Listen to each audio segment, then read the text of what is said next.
Hey y'all, welcome back to Epiphany, the podcast with yours truly, Bria Lewis, Bria Lewis, Bria Lewis, Bria Lewis, Bria Lewis, Bria Lewis.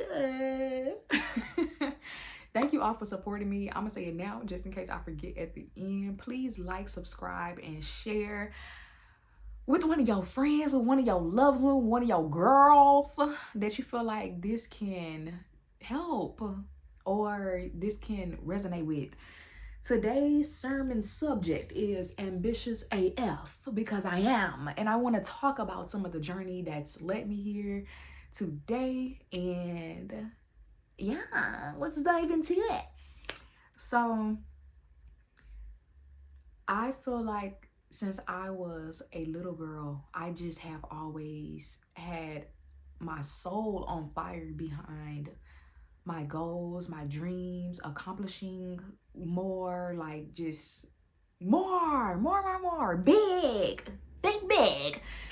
I used to run downstairs when I was 7, 8, 9 years old, and it would be early in the morning, and I would yank on my parents' clothes, jumping up and down. We gonna be rich, we gonna be rich, and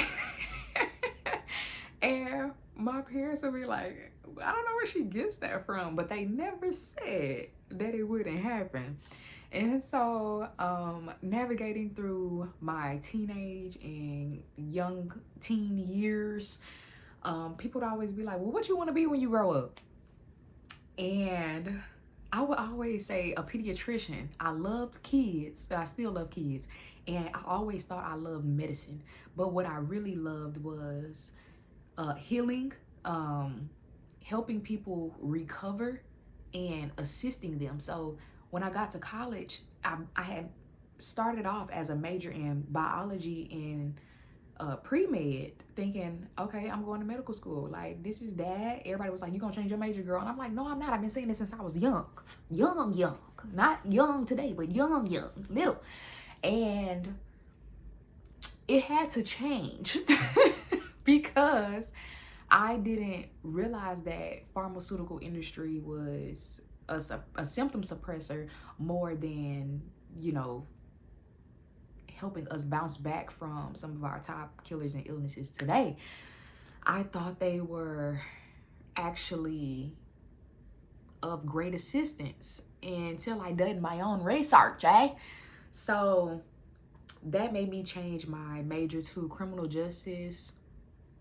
I just always had kind of like a niche for it, but didn't know what in the field I wanted to do. I just knew I wasn't gonna be no police officer.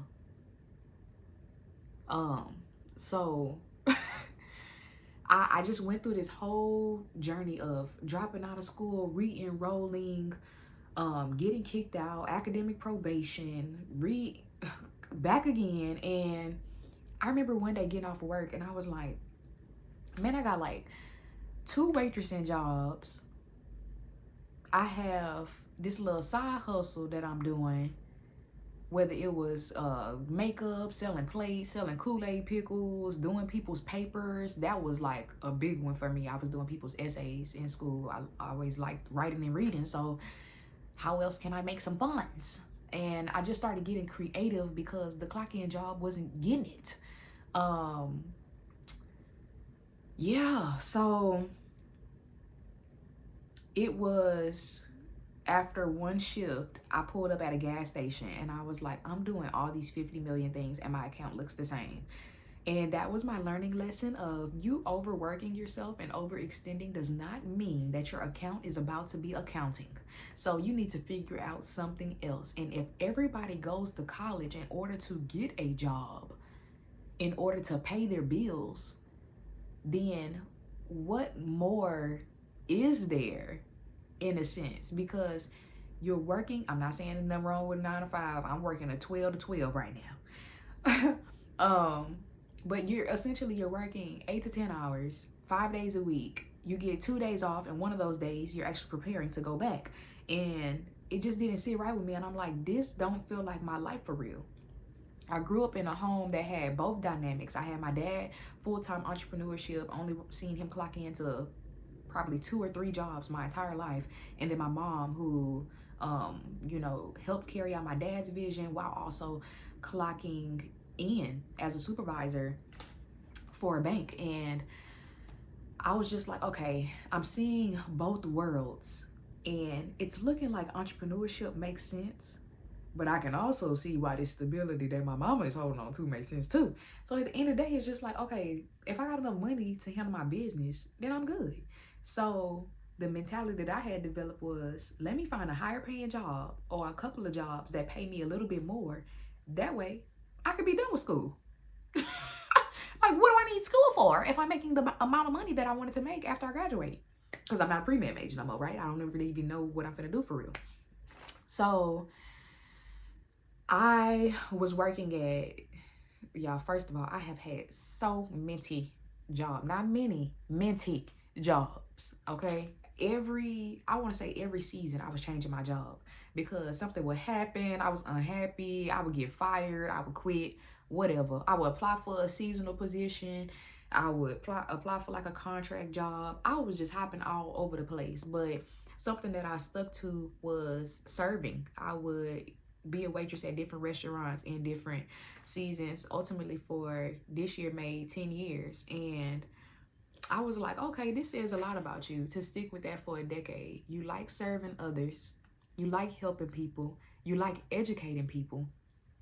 But I wasn't trying to be no teacher. I wasn't trying to serve for the rest of my life. And I was quite over it. I was ready for a season of silence for myself because I was exhausted and I kept feeling like I was trying to prove myself. Like, I can stick to something. I worked at a fast food spot, and this lady told me that my work ethic was terrible. And I believed her for a few years until I started waitressing. And I'm like, baby, can't nobody touch me. Can't nobody talk to me. And I was going to, I started realtor school in the midst of that. And so I was like, girl, I just didn't like that job is what I learned. My work ethic is phenomenal. And so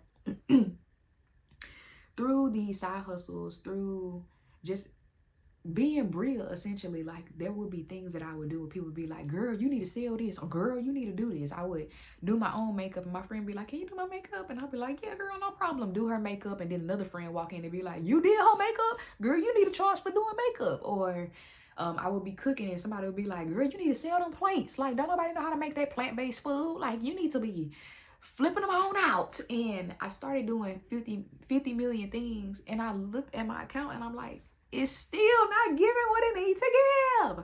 But it was because I was doing so many things, so many different things at one time, thinking that burnout and the overextending was going to help me to access the amount that I wanted. And so I kept hearing, like, on other people's podcasts or on YouTube, they would be like, you can't trade all of your time for money. And I don't know why I thought I was the exception. I'm like, I'm finna do all these things and I'm finna be rich AF. Like, y'all don't know what y'all talking about. Y'all just millionaires. Like, and so I think the wake up call for me kind of was the burnout. And it kind of was like, you're doing multiple things that you care about, but this isn't the season for all of those things. And then I would go into overthinking mode, me and this ADHD. And I would be like, okay, so do I need an LLC for this? And do I need to get a DBA for this? And do I need to get... You don't need to do none of that. You need to keep them as side hustles as what you're using them for. And so I just learned that I needed to narrow it down. When you are multi-dimensional, multi-purposeful, very skilled, you love learning, you like helping other people, like, you will just keep feeling like you're getting tugged all over the place, and you have to be the one to put your foot down and be like, look, this is what I am sticking to and committing to in this season. And y'all gonna have to rock with me and stay tuned for the rest, okay? Because otherwise, it'll be years and years later, and you look up and you still in the same income bracket. And I ain't doing that. So, I read a book, And I'm going to give y'all the book suggestions because they're absolutely amazing. I read a book, and this book really got in my business for real, because it was talking about how so many people do not look at their bank statements, right? So not only do we overspend in a lot of areas, but some of our money, we don't even know where it's going. So I'm like, I ain't that bad. I don't know where all my money going to. Stubborn. So I print out my bank statements, and in the midst of me getting my number, like how much my total expenses and everything for the month, I'm like, girl, you spent $423.88 on food. That is a flight somewhere. That is the LLC for the one that you care about the most. That is several things. So I'm like, hold on, let me draw this back. I'm eating out too much. Amazon had charged me 3 different times, and I don't even know. I haven't ordered a package. Not fraud going on, girl. You missing it. So, and gratefully, this was years ago, but this is important to say because this is still happening to a lot of late 20-something-year-olds.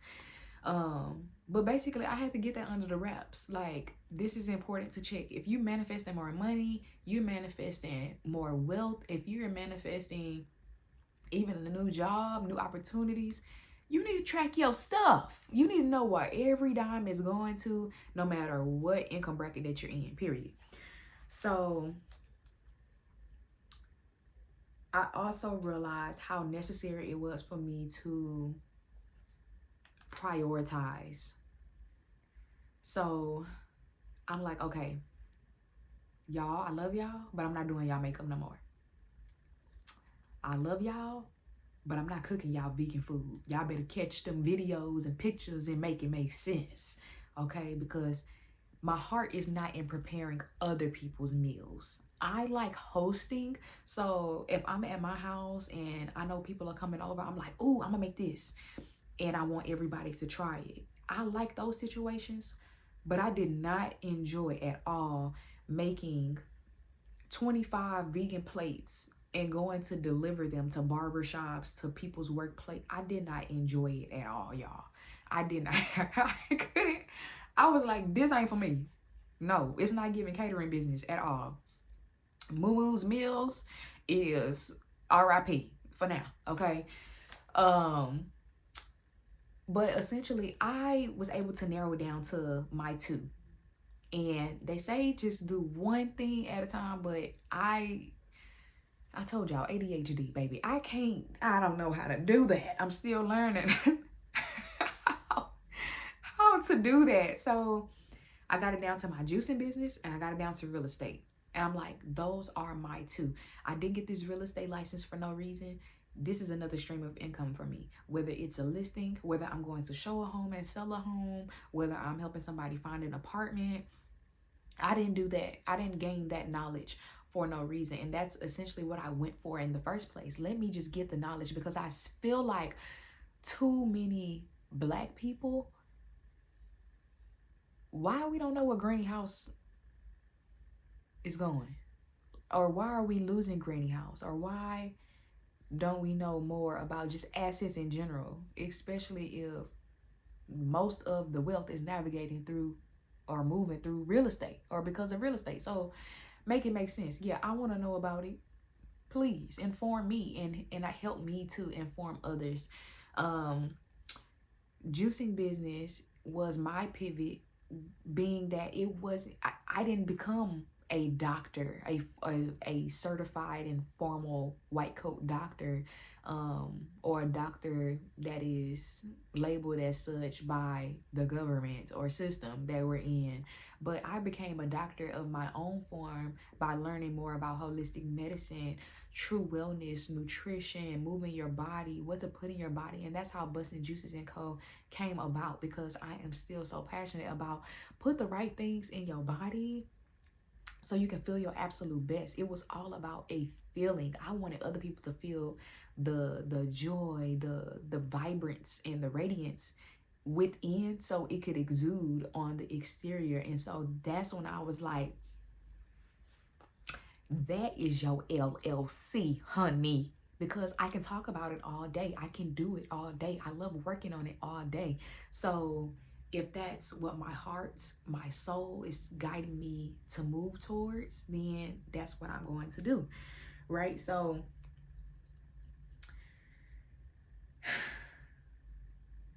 I began to try to structure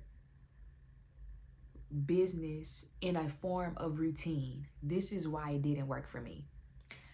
My parents and the environment that I grew up in, no 2 days or 1 day or week looked exactly the same. And in choosing entrepreneurship, you learn off rip, baby. Don't none of it look alike. You selling juices today, congratulations. You might make $100. You might make $0. You might make $800. The most amount of money that I had made in 1 day had excited me to the point where I'm like, oh, okay. It showed me that this is possible. What I want is possible. But I also had a day where I prepared 100 juices for an event that held over 2,000 people, and I sold 8 bottles. And I was like, you sure this is what you want to do? Because it stung. You know, and if no 2 days look alike, then what does routine really consist of? So what I've learned lately that's really been working well for me is just be consistent, child. Just be consistent. Just post what it is that you're doing. Just advertise and brand who you are, because busting is who I am, right? So like, just do that versus like, all right, this is my Monday through Friday. Like, that makes me feel like I'm back in the bubble that I was trying to get out of. I think another layer of ambition is exercising the muscle of I don't feel like it. It's some days where I am extremely passionate about my business. I am extremely passionate about what I've learned in general, but I don't feel like juicing, but I don't feel like talking, but I don't want to promote it today. And I feel like to do it anyway is to display the commitment, is to display like I'm still not playing about my stuff. Yeah. It's going to happen, you know, and really just releasing and surrendering to God's timeline. Because when we set certain goals of it needs to happen by this time, it needs to happen by this date, sometimes we lead ourselves to a certain amount of disappointments because it didn't happen in the exact way or format that we thought that it would. But just to know in the long run, it's gonna pay off. And that is why you just gotta keep the faith, because it's gonna pay off. It's all gonna make sense later, even if you don't have answers right now. And so, like I said, real estate and busing is my main focus. I started Epiphany, the podcast, because this is a journey tracker for me. This is something that I can utilize to go back and be like, girl, you was talking about what you was struggling with, and then you waited for it. But it's also because it's so many people navigating the exact same thing. It is so many people that feel like they're an army of one in their scenario or situation. And you not. Like, everybody gets tired. If you're an entrepreneur, you have experienced burnout of some sort. If you work, period, you have experienced exhaustion at a level that is uncomfortable. And we all just got a journey the way that makes most sense for our spirit and our individuality. And that's just that. So there is one thing, this is an unpopular opinion that I want to share. There is one wave on social media, I guess you would say, that I don't really agree a lot with. And it's not because of the phrase, it's more so because of the way that it's being defined in a light that it really shouldn't. Soft girl era. Okay, so soft girl era, I feel like the way I'm perceiving it is like just to carry a light heart and do the things that is self-care, that is soul care. All of that sound good, right? But I think this is just my opinion now. I feel like soft girl era has made a lot of young women lazy. You haven't done enough work you haven't earned the leisure. Like, you have done nothing. And it bothers me because we're all placed on this earth to be doing something. It's not saying but you should be at a level of burnout every week. But it is saying like you need to be fulfilling that purpose. You need to be chasing something. Like what? That's, I don't know. This could be just my mentality, but I'm seeing a lot of laziness. I'm seeing a lot of procrastination. I'm seeing a lot of doubt. I'm seeing a lot of comparison. And I feel like it is because of the stigma behind soft girl era. I get that we need our massage. I'm booking mine tomorrow. I understand that. All for keeping yourself up, getting your hair and nails done and all the things, going to counseling. Love it all. But real talk, we still got to execute. We still have to execute.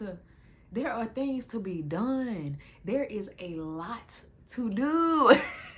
That's just how I feel. Like, it makes sense to restore and replenish your spirit in the ways that feel really good for you. But whenever you are on battery full, you need to get the kicking again. You can't just stay in your comfort. You can't stay in a place of or attitude of my feet are kicked up. My man got it. I don't have a reason to really discomfort myself right now, so I'm cool on it. I mean, this trick don't pay for my nails, so I mean, well, I can miss today's shift. That's crazy. Like, no, you need to be getting the stuff checked off the list. And I also feel like it plays a role into confidence. Like, it is a lot of young women there's a lot of young women who are insecure, who feel like they don't have a place, who feel like they don't belong. Like, just, it hasn't been enough soul searching and execution in order for them to see themselves how God sees them.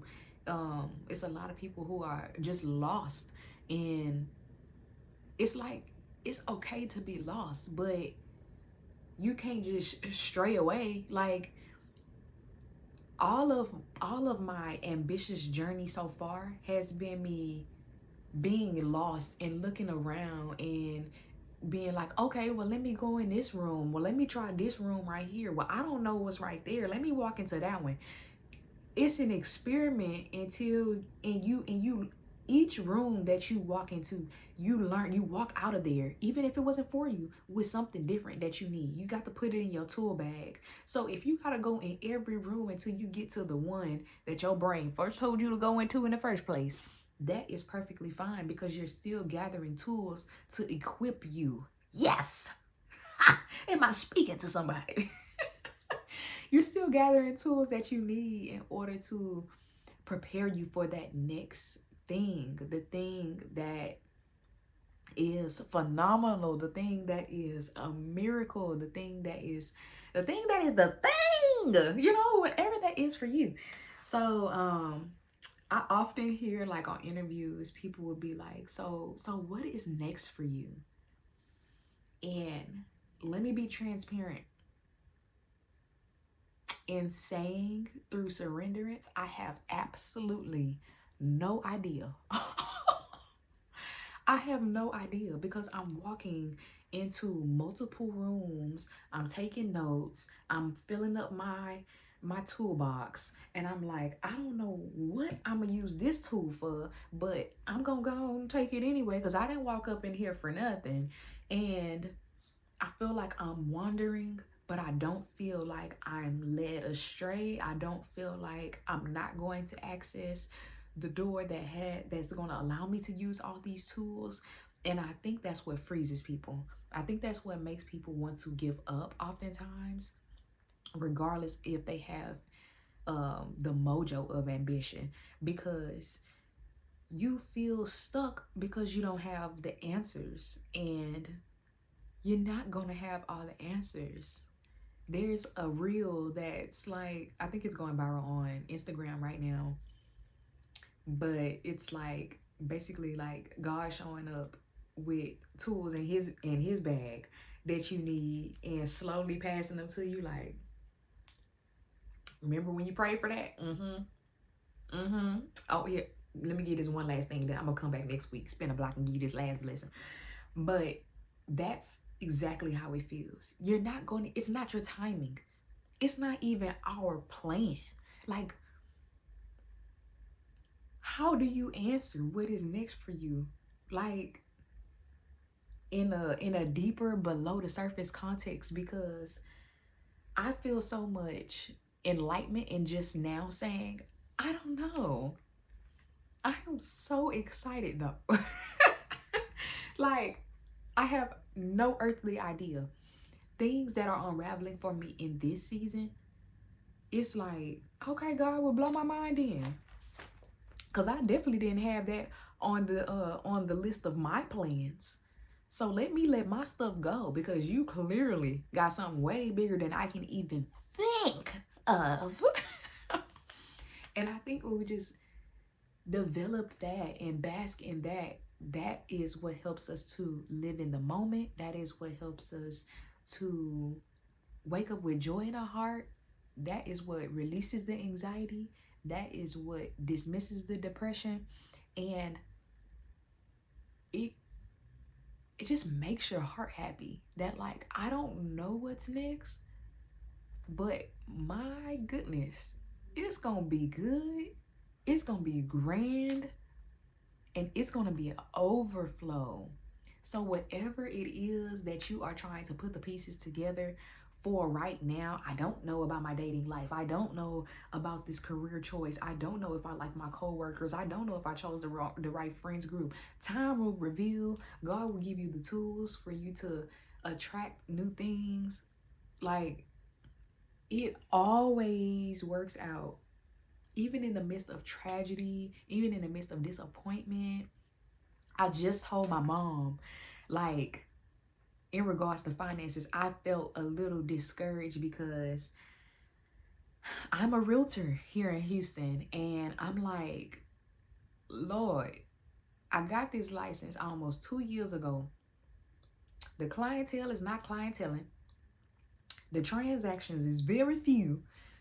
And now it's time to renew the license. Man, I have to pay again. It's giving that it's a bill, you know? And so I took a shower. I was like, let me not even look at these prices of how much these, renewal classes is about to be and all of this stuff. My mom was like, well, I'm finna pay for now. I'm like, oh. So I'm like, okay, let me go wash some of this off. Let me go wash some of this off and think with a little bit of logic. So I come back in there and I'm like, there's an online game of Monopoly, right? And most people found it on Facebook and just start adding their friends on there and playing with it. And then if you had the Monopoly game, it can seem very repetitive. It can seem very, like, boring almost. Like, what is the point? But y'all, oh my gosh, I hope y'all have it so y'all can understand what my breakthrough in it was. In Monopoly, you start off with maybe like $20,000 on the online thing. I just made up a number because I haven't been at the beginning in so long. But basically, you get a couple $1,000s to do what it is that you need to do. You can't buy no properties until you go around the board. Y'all know how to play Monopoly, right? So eventually you get to a phase in the game where you have several friends. All of your friends can take your money in a heist. They can make you have to pay their taxes on their properties. They can even damage your property, so you have to pay repair fees on your own stuff. And then you can lose money based off of what you land on, what card you pull. You can win money. Moral of the story is, even through all of your opponents trying to come for your properties, all of the taxes that you're having to pay, like all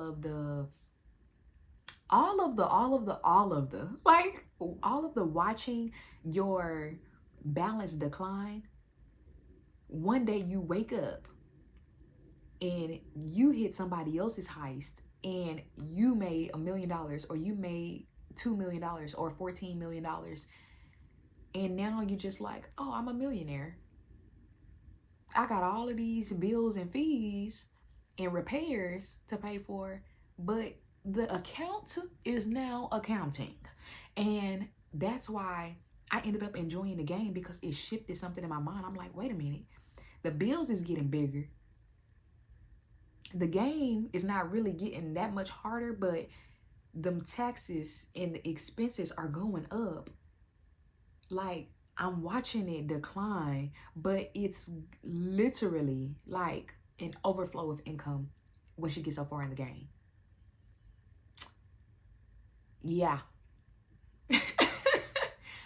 That's the game, for real. Like, that is the game. Like, so I'm like, okay, I didn't sell as many properties as I wanted to. I didn't sell any. I got some leasing transactions. So, okay, I got some leasing transactions. Okay, I'm proud of myself for that. But 2 years, okay, maybe I haven't been playing the game long enough.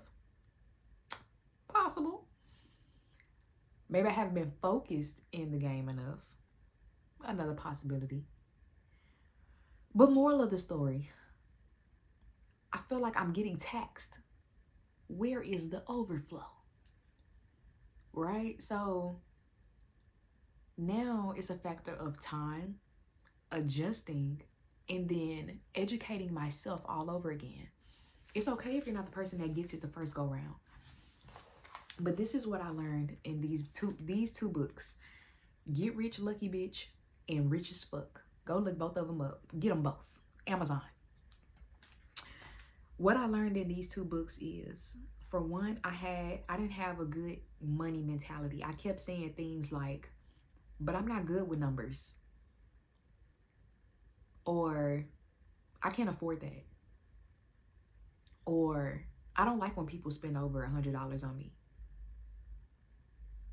Out the window. Throw it out the window. All three of them. And you have to read the book to figure out why. And the other book talked about money blockages. You could be doing the right things, saying the right things, clocking in like you're supposed to, even investing your money. But you have an energetic blockage for some of your money because you're always complaining or even fearful of when the decline will happen. And you may have heard that too. Like, some people get afraid of a certain X amount of money. Like, they say I want to be a millionaire, but really they terrified of being a millionaire because they like, oh my God, what if I can't manage this? Oh my God, what if, right? And so these books help you to release that.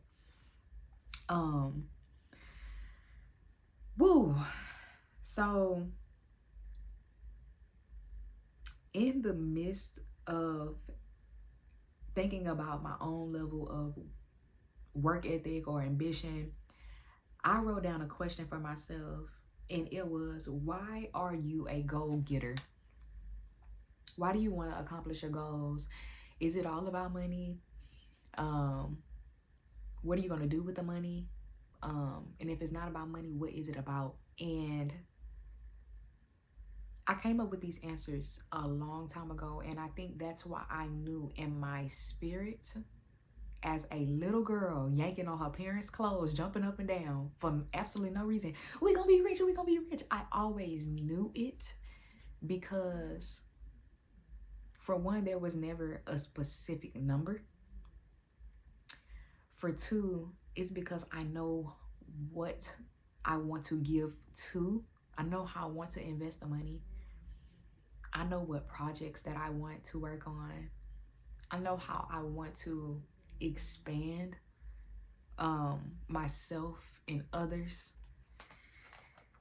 But I think overall, I'm a go-getter because it's fulfilling. I enjoy challenges. I enjoy learning new things and applying new things and just doing new things. And I've never been afraid to be different.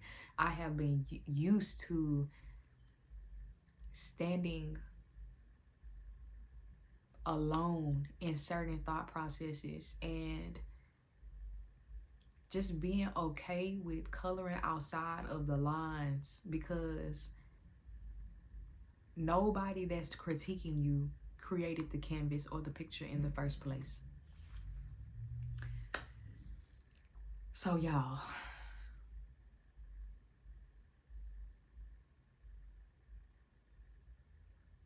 stay lit up behind your dreams, behind your goals, behind your ambitions, and have a crazy faith that it's going to happen.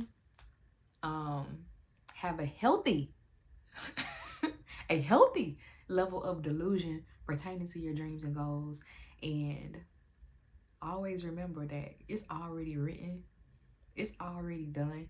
All you have to do is keep showing up, keep performing, keep executing. I'm just like so excited. Like I'm really excited about life. Like just knowing that I'm gonna do this shit. Like I'm about to do it. I'm about to do it. You're about to do it. I'm gonna hold you accountable. Yeah. Because I don't want to be at the top by myself, okay? I need y'all to come on, pick it up. Pick it up, young ladies, pick it up, young men. And the Epiphany, we can do all of the things that we want, just not at the same time, y'all. Not at the same time. Give yourself grace, give yourself love, extend yourself some compassion, and keep shining. Yeah. I'ma see y'all when I see y'all. Again, don't forget to like, subscribe, comment, and y'all can email me if y'all want me to talk about anything specific. epiphanywithbria@gmail.com. epiphanywithbria@gmail.com. Give me any in-depth feedback that you would like. And y'all, we're gonna keep rocking out. I love y'all. See y'all next time, next episode.